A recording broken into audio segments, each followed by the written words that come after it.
ehtiyojimiz ayollar bo'yicha bor, bizga yoshlar yetakchisi bor, yana ijtimoiy xodim bor, hamma yo'nalish bo'yicha she'riy hokimiyat, kichik hokimiyat tashkil etilgan. Endi yana qo'shimcha prezidentimiz farmonlari bilan mahallaga bank xodimlari ham biriktirildi.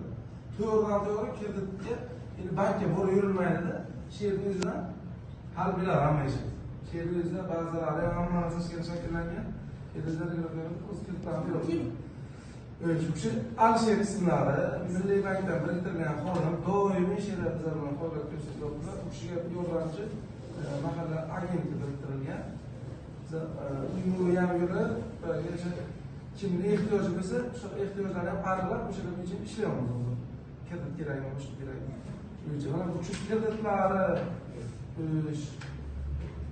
to'g'risida o'ylanmoqda o'sha loyihalar bo'yicha.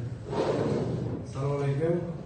Yig'ilish qatnashchilari, uchrashuv qatnashchilari va qo'yib o'stirganlardan Milliy bankdan Alisher bor. Mahalla banki bizda kredit turlari biznesga birinchi qadam.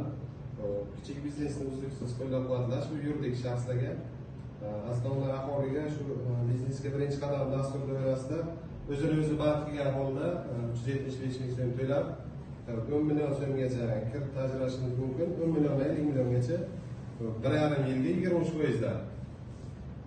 Mahalla loyihasi dastur doirasida xuddi shunday o'zini-o'zi band qilgan jismoniy shaxslar, yakka tartibdagi tadbirkorlar yuridik shaxslarga ajratiladi.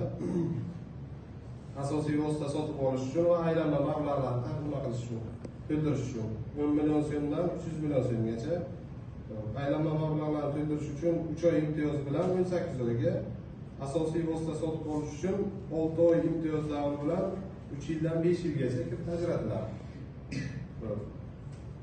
Olish uchun va aylanma mablag'ni to'ldirish uchun kamida 2 ta ish o'rni yaratadi, yangi ish o'rni.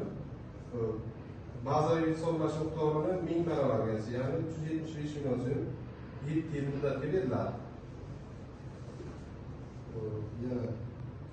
Yana oilaviy tadbirkorlikda bizlar bilasizlar, bu yo'g'oni o'zini-o'zi band qilgan holda tadbirkorlik faoliyatini yo'lga qo'yish istagan bo'lgan aholi tadbirkorlik subyektlariga beriladi.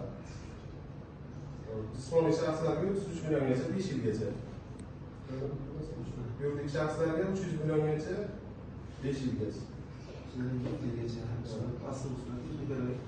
Xullas, demoqchi bo'lganimiz, endi vaqtda o'ylab o'tirmaylik. O'sha tadbir qilishimiz kerak ekan, shu uchun